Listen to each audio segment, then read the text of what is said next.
Hello everyone, Coach Jandy here. So this, I believe, is probably going to be one of the most important videos that I have shared and made, and it is about gaslighting. And you may or may not have ever heard of the term before, but it is a very, very sneaky, toxic, and dangerous situation to happen to you if you're in a relationship with someone. And it can be a romantic relationship, it can be a work relationship, it can be a friendship.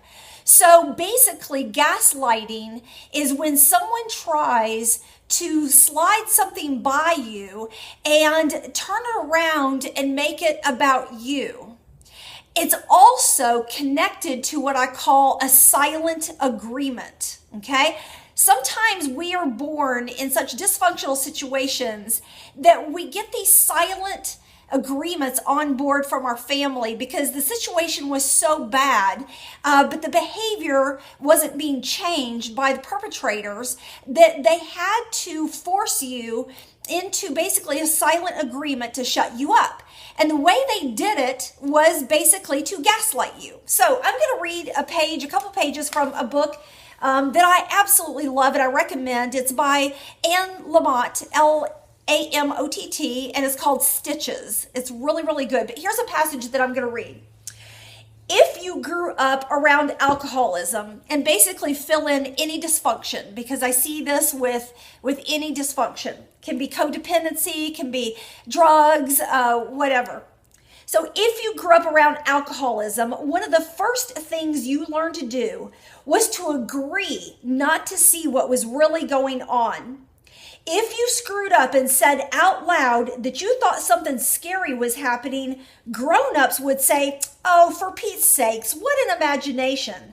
This is the best way to gaslight children. It keeps them under control. Because if the parents are a mess, the children are doomed. It's best for the child to think he or she is the problem. Wow, right? Okay, I'm going to go on. So parents would say things like, "Oh, honey, for Christ's sakes, we're all just been drinking," as if that were an acceptable explanation. They also make you feel like that you are a child that is overly sensitive, okay? So there is another passage in here, and let me find it real quick. Yes, I grew up thinking that what I witnessed was probably not true and not all that big of a deal. If it made me feel worried, well, such is the nature of an overly sensitive child. So what parents or caregivers would do is turn it on the child and make it about the child. "Oh, honey, you're making that up. Why would you think that? Mommy and daddy aren't fighting." Even though they hear and see, all the stuff going on, children are not stupid. And this is how children get gaslighted into thinking that it's their fault. And then they become adults who get into relationships and then get gaslighted in relationships. Okay? So that's why sometimes this pattern continues, is because we didn't know what it was, what it looked like, and we were not able to define it. This happened to me. I was very much gaslighted. It was a typical situation for me. I was very much made to feel like that, I was just the sensitive child, and, heaven forbid, that they may be wrong about something.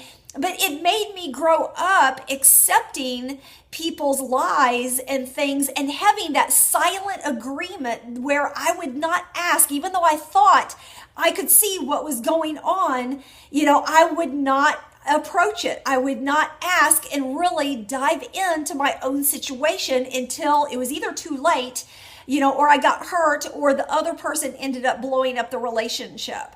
So we go into these silent agreements out of fear because we were made to feel a certain way. Now, if you're however old, past 18, you're not in your family's household anymore, it's time to figure this out and come to terms with it. So one of the things I know for me, and it hit so home when I read this, because this is now, I live this in my life now, is this passage is one was to no longer pretend not to see what was going on. If a man in my life was behaving badly on some moral level, then I made a commitment to myself that I was going to see that instead of helping him feel better about his horrible behavior. I was going to learn to trust that what I saw was really happening. And oh my gosh, I have to admit, I used to do this. I used to help these guys along, or my friends along, or whoever along that were acting really badly morally against me, against other people.